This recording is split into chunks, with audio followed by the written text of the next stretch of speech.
आपने देखा होगा कल कांग्रेस ने जिस तरह का घोषणा पत्र जारी किया है उससे साबित हो गया है कि आज की कांग्रेस आज के भारत की आशाओं आकांक्षाओं से पूरी तरह कट चुकी है।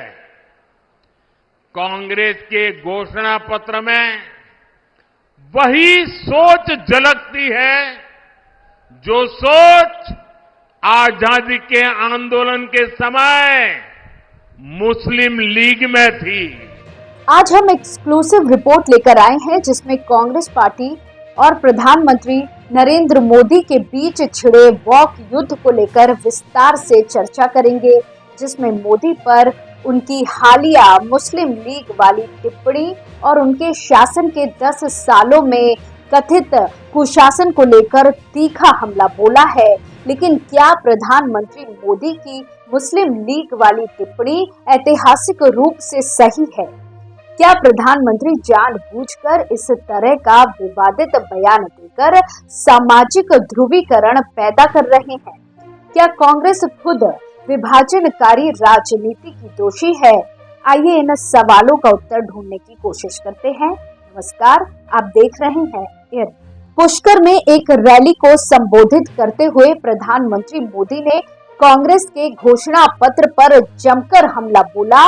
उन्होंने पार्टी पर झूठ फैलाने और भारत को टुकड़े टुकड़े करने की कोशिश करने का आरोप लगाया। उन्होंने कांग्रेस के घोषणा पत्र में मौजूद विचारधारा की तुलना आजादी के समय मुस्लिम लीग की विचारधारा से की। इस पर प्रधानमंत्री मोदी के आरोपों का जवाब देते हुए कांग्रेस के महासचिव जयराम रमेश ने पलटवार किया और कहा कि मोदी देश के सामने मौजूद असली मुद्दों से ध्यान भटकाने की कोशिश कर रहे हैं।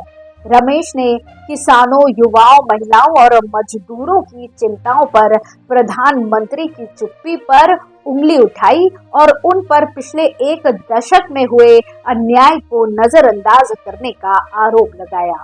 हालांकि बीजेपी ने प्रधानमंत्री मोदी के बयानों का बचाव करते हुए तर्क दिया है कि ये कांग्रेस की कथित राष्ट्र विरोधी नीतियों पर पार्टी के रुख के अनुरूप है।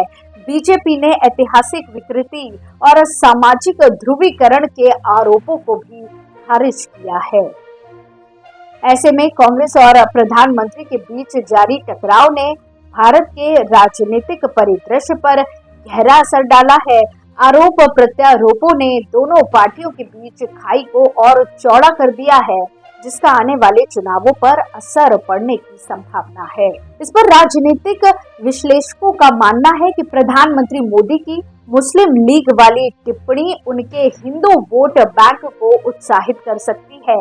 हालांकि वे ये भी चेतावनी देते हैं कि ये रणनीति अल्पसंख्यक समुदायों को और अलग थलग कर सकती है और धार्मिक तनाव को बढ़ा सकती है। वैसे इस बहस का विश्लेषण करने पर निम्नलिखित बिंदु सामने आते हैं। ऐतिहासिक संदर्भ में देखें तो प्रधानमंत्री मोदी ने कांग्रेस की मुस्लिम लीग से तुलना की है, जो एक विवादास्पद दल था जिसने भारत के विभाजन की वकालत की थी। कांग्रेस ने इस तुलना का विरोध करते हुए कहा है कि ऐतिहासिक रूप से गलत है। वहीं सामाजिक ध्रुवीकरण पर मुस्लिम लीग वाली टिप्पणी ने भारत में सामाजिक ध्रुवीकरण की चिंताओं को जन्म दिया है। कुछ विश्लेषकों का मानना है कि मोदी की टिप्पणियां अल्पसंख्यक समुदायों को अलग थलग कर सकती है और देश में धार्मिक तनाव को बढ़ा सकती है। बाकी राजनीतिक रणनीति के तहत मोदी के इस कथन पर कुछ राजनीतिक विश्लेषकों का मानना है कि मोदी की मुस्लिम लीग वाली टिप्पणी का मकसद उनके हिंदू वोट बैंक को उत्साहित करना है। वे तर्क देते हैं कि ये कदम आगामी चुनावों में बीजेपी को फायदा पहुंचा सकता है। इसी तरह की और खबरों के लिए जुड़े रहिए एयर न्यूज के साथ। धन्यवाद।